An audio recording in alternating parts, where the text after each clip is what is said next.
Okay, this is a example of a screencast-o-matic video that I can make. It's the reason I like it is it's free. It's pretty easy to learn and download, and it will post them on YouTube automatically for you. When you're done, you can download them as visual videos and then upload them into YouTube afterwards. The one thing is the free version is only 15-minute long videos, so if they're longer than 15 minutes, you're going to have to use multiple videos or links. But today I'm kind of just going to go over the basics of how to set up your classrooms on Adobe Connect. So I've already logged in. This is me in presenter mode, just in the room by myself, kind of prepping it up for what I'm going to be using. Over here are the different layouts, and that's kind of what we're going to be going over today is what do layouts mean, what do they do. And so this layout here is not my traditional one, but I just kind of want to have it set up not correctly so that I can make it traditional. But this one has video here, and this is where you'd have your webcam, where I can start sharing like this. This is a preview. When I click start sharing, this is what everyone would see, but right now this is just me temporarily looking at what I'm doing. But if you aren't going to be using video, then this is kind of a waste of space here. It is good to have attendees for me just to see who's on and who I'm talking to. It keeps track of whose microphone's working when there's multiple mics. And also the chat room. So I'd like to have my chat box bigger if I'm going to have discussions through the chat box versus mics. If everyone's going to be doing mics and everyone's mics are working good, then I'm going to be using I'm not going to be using the chat box as much. But in most cases, it's one presenter presenting to an audience, and they're just listening, and they're communicating to the presenter via chat box. It's the easiest tech-wise to set up, and it's also the less invasive. When there's lots of microphones talking, it can be hard to understand. And that can create problems. But if you know you've only got a handful of people, and they're familiar with how to use mics, and they know the rules, taking time to let other people finish talking, because talking over someone in web conferencing is twice as bad as doing it in real life. But for my classes, generally, chat is primarily what we use. We do have sections where there is discussion, and mic is nice. So I usually have attendees and I have chat, but I do not utilize the video all that much. I think that space could be used more for other things, and I can always switch out if I needed to. So I'm going to hide that. I'm not going to need that anymore. And just like in any file box, I can always click on the corner here and drag this up and make it bigger. And you see how kind of like in PowerPoint, when you're putting an image in, it kind of lines up and tells you, okay, you're square with everything else now. So now I have more room for my chat room. So I can share my screen here. My students would see the screen here that'd be shared. They always have the option to do full screen as well. I can share the screen just now. So you see, this is what I would see. And I'd have my chat box here, and my students would not be able to see this section when it's open. So that's important to note. This section is blind to the screen share like it's blind to my screen. But it is still useful to have the chat box open. I can minimize it.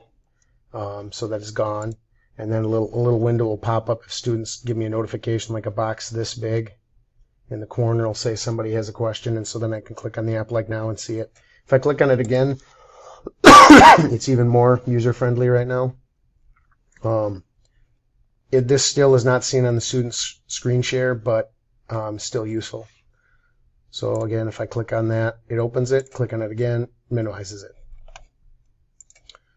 Now for the student in this, now this is what the student would be seeing, my screen, and sometimes this is useful when I'm teaching my students.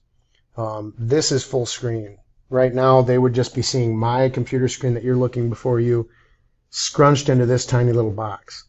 But they had the option, if they click this full screen, to look at it like they in the entirety of their monitor. And that's what's good to point out for the students, is to say, oh, okay, I can click on full screen and show them that on here. And then they figure it out and they're like, oh, okay, yeah. But they can alternate between full screen, so like full screen here. This is all they'd see. They don't see the chat box anymore. So if they have a question, They have to move their mouse around up to the top to see that option pop up again. And then they're back. They can type in their chat if they had a question. And then go back to full screen after they've typed their question or seen my answer. So those are basically the functionalities of screen sharing. So you see how you can manipulate this quite a bit here. The other thing I'm going to be showing you now is here's the other layout. So this discussion layout is more for video, people actually getting to see each other's faces. It's good because it'll show the primary presenter, it'll show everyone having their equal space. If there was like 9 people on, there'd be boxes, but if there's only 2, then they kind of make the boxes bigger so everyone can see the detail. Particular discussion format, there's discussion notes, so the presenter could kind of guide the class here, giving them instruction on what they need to be talking about. They could be chatting through the chat box, or they could be using microphones and looking at each other through cameras. They could be answering poll questions to kind of spark the discussion. That's what the discussion layout is for, and that's where these are. You can create as many as you want and have them off to the side here, just copies of each other. This is the one I'll be talking about primarily here. This one would be like for a pre-recorded lesson. So like I could have instructions here. I'd have files here that they'd have to upload or print or just look at. They could be PDFs or Word documents, anything I upload into the file there, they'd be able to have access to it here. Web links, like this video, after I'm done making it a YouTube video, it would be a link. I could have the link here for them to click on, view, learn from, then click on the files, get their homework assignment, and do their homework assignment. And then there's the chat box as well for them to talk to me or other students that are on at the same time as them. But this can be something I can have set up for one of my classes for the whole day that they can go on and access. I can communicate to them that they need to be getting a hold of me so that I can be on just to observe that they've been on, actually doing the work and things like that. But this is something I can have pre-made for them, where they go through the instructions, the videos that I have presented, they go through the homework that I've presented. And while they're doing all that on Adobe Connect, I'm getting hours for it, and they can be doing this at home. And I can be observing them at home, or I can have another teacher who teaches a later time during the day doing this part of it. So that's kind of the nice thing about Adobe Connect here. Now, why I would use YouTube links versus the Adobe Connect record meetings is because, as I found with the purposes of recording, the recording doesn't really work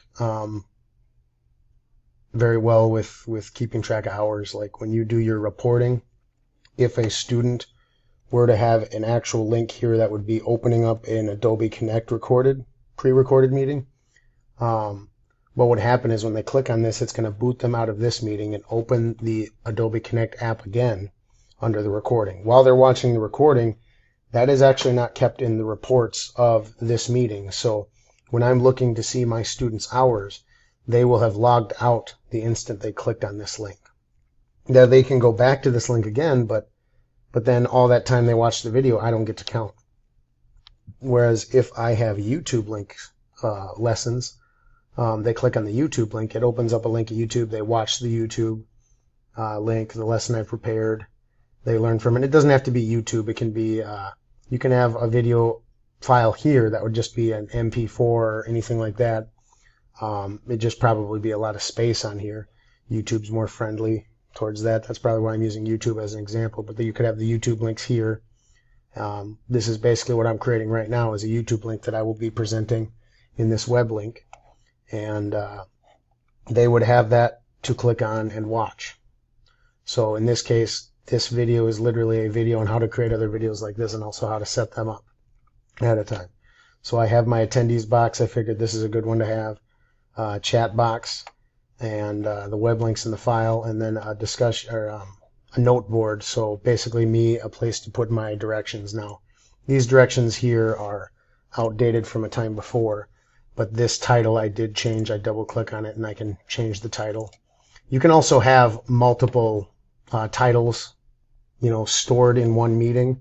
Like this one, I've already done one before when I go to pods, which is what these are all called. These little things here, they're all pods. This is a chat box pod, an attendee pod, a note board pod, a file pod, a web link pod. There's the video pod, like this one is a video pod, discussion board pod. They have a whiteboard pod, which is this is what typically your collaborative board would look like. It's a screen share, but it's actually a screen share already set on whiteboard, which is a place for you to kind of do scratch paper work in front of the class. I prefer notebook or smart notebook to using this, but this is also more user-friendly for the technology. Like people on their phones would be able to watch this part. They would not be able to watch me do a screen share of a smart notebook.